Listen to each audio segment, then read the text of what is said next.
मित्रांनो, CJPचं जे जंतर मंतरवर आंदोलन चालू होतं ते धर्मेंद्र प्रधान शिक्षण मंत्री यांच्या राजीनाम्याने थांबलं. या सर्व गोष्टींमध्ये जेव्हा गोष्टी ताणल्या जात होत्या, ज्यावेळेस लाठीचार्ज झाला आणि लाठीचार्ज नंतर त्याचं जे रूपांतर हे मोठ्या पूर्ण भारतभर होत होतं, पसरत होतं आंदोलनाचं स्वरूप.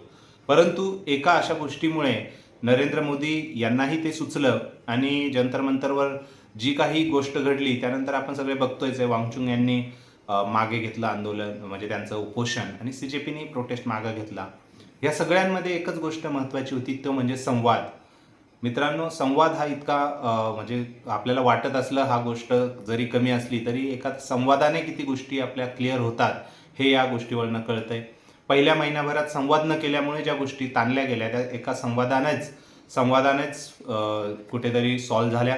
निश्चितच संवाद हा कुठेही असलाच पाहिजे. संवादाने 70% गोष्टी तरी आपल्या रिझल्टपर्यंत पोहोचतात, एकमेकांचे मनं समजून घेतात.